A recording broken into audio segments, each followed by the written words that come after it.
Hi friends, welcome to chef Swami's kitchen. ಇವತ್ತು ನಾವು ಬೆಂಗಳೂರು ಮೈಸೂರು ಮಧ್ಯದಲ್ಲಿರೋ ಮದ್ದೂರ್ಗೆ ಬಂದಿದ್ದೀವಿ. ಇಲ್ಲಿ ಒಂದು ಫೇಮಸ್ ಆದಂಥ ಒಂದು ಬ್ಯೂಟಿಫುಲ್ ಆದಂಥ ಒಂದು ರೆಸ್ಟೋರೆಂಟ್ ಇದೆ. ಅದರ ಹೆಸರು ಮದ್ದೂರು ಟಿಫಾನಸ್. ಇವರು ಮದ್ದೂರು ವಡೆಗೆ ತುಂಬಾನೇ ಫೇಮಸ್. ಹೇಳಬೇಕು ಅಂತಂತಂದ್ರೆ ಈ ಮದ್ದೂರು ವಡೆನ ಕಂಡಿಡಿದವರೇ ಇವರು. ಒಂದು ಬ್ಯೂಟಿಫುಲ್ ಆದ ಒಂದು ರೆಸಿಪಿ.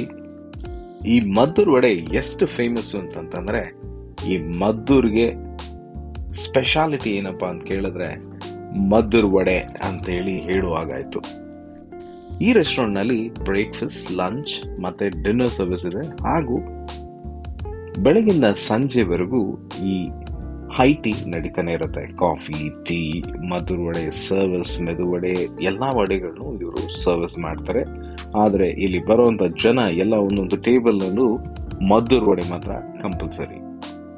ರೆಸ್ಟೋರೆಂಟ್ ಒಳಗೆ ಬಂದ ತಕ್ಷಣ ಜನ ಅಲ್ಲಿ ಒಂದು ಪುಟ್ಟ ಸ್ಟ್ಯಾಂಡರ್ಡ್ಸ್ಗಳಿದೆ. ಅಲ್ಲಿ ನೀವು ನಿಂತ್ಕೊಂಡು ನಿಮ್ಗೆ ಏನ್ ಬೇಕು ತಗೊಂಡು ತಿನ್ಬೋದು. ಹಾಗೆ ಸ್ವಲ್ಪ ಒಳಗೆ ಬಂದ್ರೆ ರೈಟ್ ಹ್ಯಾಂಡ್ ಸೈಡ್ ನಲ್ಲಿ ಸೀಟಿಂಗ್ಸ್ಗಳಿದೆ. ಸುಮಾರು ಟೇಬಲ್ಸ್ಗಳನ್ನ ಇಟ್ಟಿದ್ದಾರೆ. ಅಲ್ಲಿ ಕೆಲವರು ಬಂದು ನಿಮ್ಮ ಹತ್ರ ಆರ್ಡರ್ ತಗೊಳ್ತಾರೆ. ಹಾಗೆ ಫಟಾಫಟ್ ಅಂತ ಹೇಳಿ ಸರ್ವಿಸ್ ಮಾಡ್ತಾರೆ. ನಮಗೆ ಮಹಾದೇವು ಅಂತ ಹೇಳಿ ಒಬ್ಬ ಸರ್ವರ್ ಇದ್ರು. ನಾವು ಆರ್ಡರ್ ಮಾಡ್ತಾ ಇದ್ದ ಹಾಗೆ ಕ್ವಿಕ್ ಆಗಿ ಎಲ್ಲಾನು ತಂದ್ಕೊಟ್ರು.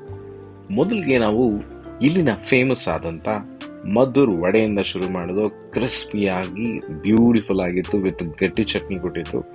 ಹಾಗೆ ಅದು ಮುಗಿತಾ ಇದ್ದಂಗೆ ರವೆ ದೋಸೆ ಟ್ರೈ ಮಾಡಿದವರು. ರವೆ ದೋಸೆ ಅಂತೂ ಕ್ರಿಸ್ಪಿಯಾಗಿ ಬ್ಯೂಟಿಫುಲ್ ಆಗಿತ್ತು. ಅದಾದ್ಮೇಲೆ ನಾವು ಮೈಸೂರು ಮಸಾಲೆ ದೋಸೆ ಟ್ರೈ ಮಾಡಿದ್ವು. ಮದ್ದೂರ್ಗೆ ಬಂದ್ಬಿಟ್ಟು ನಾವು ಮೈಸೂರು ಮಸಾಲೆ ದೋಸೆ ಟ್ರೈ ಮಾಡಿದ್ವು ಹೇಗಿರುತ್ತೆ ಅಂತ ಹೇಳಿ. ಬಟ್ ತುಂಬಾನೇ ಚೆನ್ನಾಗಿತ್ತು. ಜೊತೆಗೆ ಸ್ವಲ್ಪ ತಿಳು ಚಟ್ನಿ ಮತ್ತೆ ಸಾಂಬಾರ್ ಕೊಟ್ಟಿದ್ರು.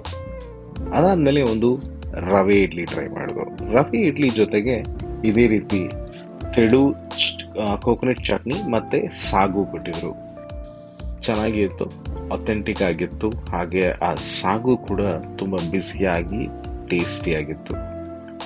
ಈ ರೀತಿ ಸುಮಾರು ವಿಷಯಗಳನ್ನು, ಸುಮಾರು ತಿಂಡಿಗಳನ್ನ ಅವರು ಇಲ್ಲಿ ಸರ್ವ್ ಮಾಡ್ತಾರೆ. Coffee was the best. ನೀವು ಯಾವಾಗಾದ್ರೂ ಬೆಂಗಳೂರಿನ ಮೈಸೂರಿಗೆ ಹೋಗುವಾಗ ಈ ಜಾಗನ ಮರೆಯದೆ ವಿಸಿಟ್ ಮಾಡಿ. Bye bye, take care.